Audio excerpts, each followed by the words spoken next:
নমস্কার বন্ধুরা, welcome back to my channel Rinku Madhu blogs. আজকে চলে এসেছি আবার একটা রান্নার ভিডিও নিয়ে। তো আজকে আমি রান্না করে দেখাবো তোমাদের কাঁচা মটরশুঁটির ঘুগনি। তা ঘুগনিটা প্রথমে তৈরি করতে আমার যেটা লাগবে সেটা হচ্ছে মটরশুঁটি। তো একে একে সব দেখিয়ে দেবো। তো প্রথমে একটা কড়াই বসিয়ে দিয়েছি ঘুগনিটা করার জন্য, এবার গ্যাসটা ধরিয়ে দিলাম। তো প্রথমে একটা ভাজা মশলা আমি তৈরি করে নেবো ঘুগনিটার জন্য। তো দিয়ে দেবো দুটো তেজপাতা, দিয়ে দেবো দুটো এলাচ, দুটো লবঙ্গ, দিয়ে দেবো একটু গোটা জিরে, দিয়ে দিচ্ছি গোটা ধনে, দিয়ে দেবো একটা শুকনো লঙ্কা।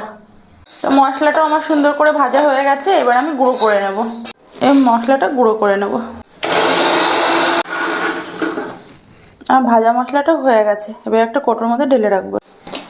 এবার ঘুগনিটা আমি রান্না করার জন্য কড়াইতে দিয়ে দেবো একটু সরষের তেল। আর ঘুগনিটা আমি পুরোটাই নিরামিষ করব, আমি বলতে ভুলে গেছি, রান্নাটা আমি পুরোটাই নিরামিষ করব।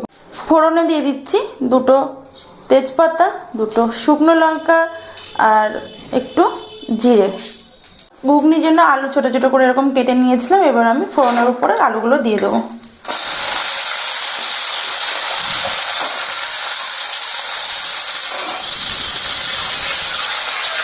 দিয়ে দেবো সামান্য একটু লবণ। আলুটা সুন্দর ভাজা হয়ে গেছে, এবার আমি আদা আর কাঁচা লঙ্কা পেস্ট করে রেখেছিলাম সেটা দিয়ে দেবো।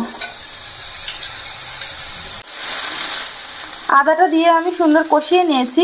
একটা টমেটো আমি মিক্সিতে পেস্ট করে রেখেছিলাম সেটা দিয়ে দেবো।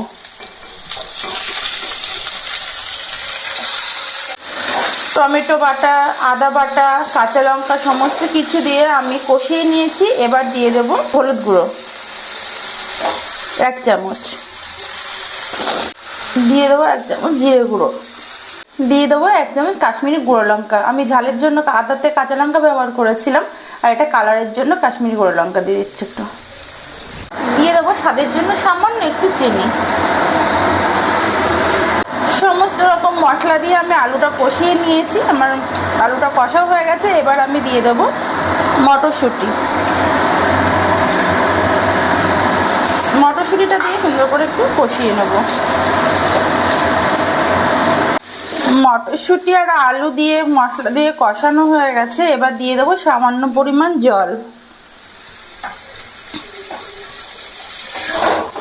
অল্প করেই দেবো জলটা। ঘুগনিটা আমার রেডি হয়ে গেছে, এরকম গামাখাই হবে। এবার আমি যে ভাজা মশলাটা প্রথমে আমি করে রেখেছিলাম সেটা একটু উপর দিয়ে ছড়িয়ে দেবো।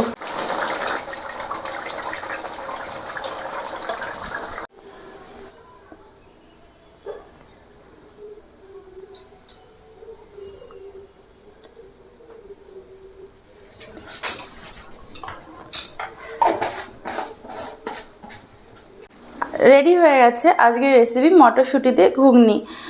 যদি ভালো লাগে ভিডিওটা অবশ্যই একটা লাইক, কমেন্ট, শেয়ার। টাটা।